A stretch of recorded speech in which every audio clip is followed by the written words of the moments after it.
Hey everyone, it's Evangeline here at etrailer, and today I have the Hollywood Rack's Destination E 2-bike platform rack, and we'll take a look at how it fits our 2022 Jeep Wagoneer.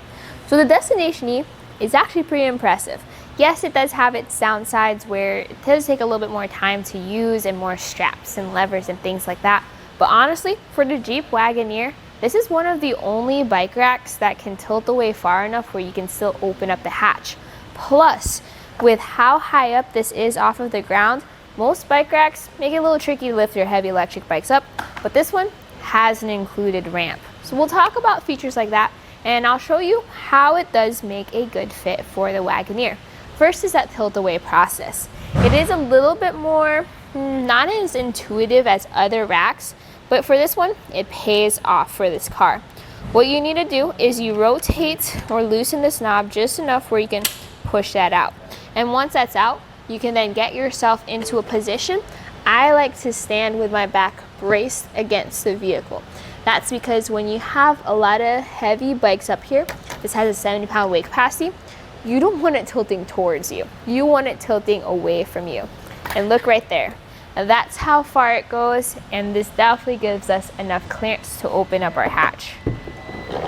So see that door and the clearance between the mast and the door? Most bike racks have an issue with that. This one doesn't. So now we can get into our hatch, grab our waters, our helmets, our backpacks. I'd say switch out our shoes, but it's a little high up for that. And once you've gotten what you needed, you just close the door on it. We can take a look at that clearance again. Right there.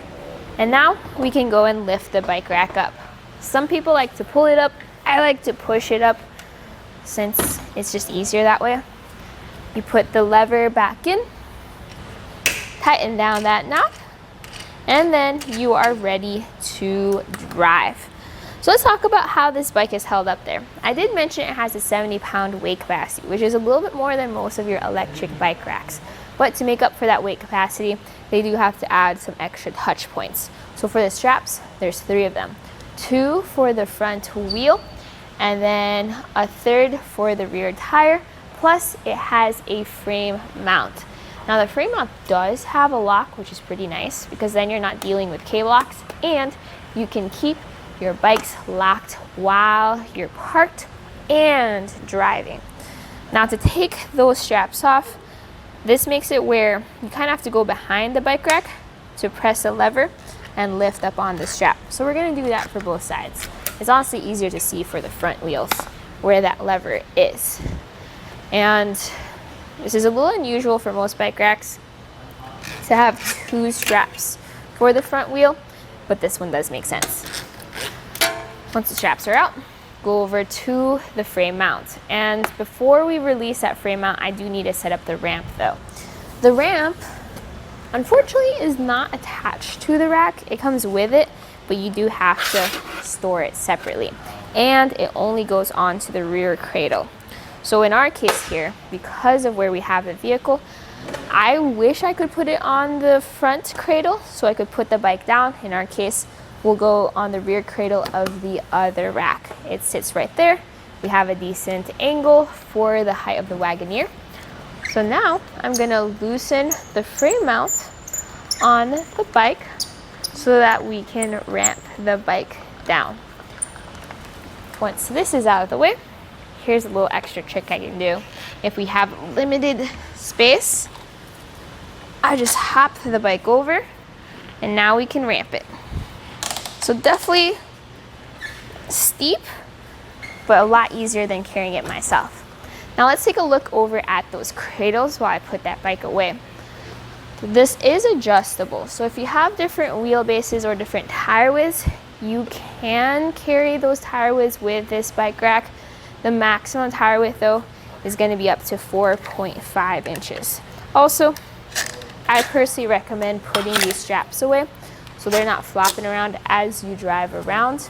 And also, once you get your ramp, don't forget to store it back inside your car. Don't leave it at the park or leave it in your garage like I tend to do. We're also going to move this mast down. It's held in by rubber straps. I'm going to remove those straps, flip the levers down. Do that for both sides. And that way I can lower this, and then the levers go back up to secure it. This is going to lead to our compact position later in this video. But before we go to compact position, let's talk about measurements.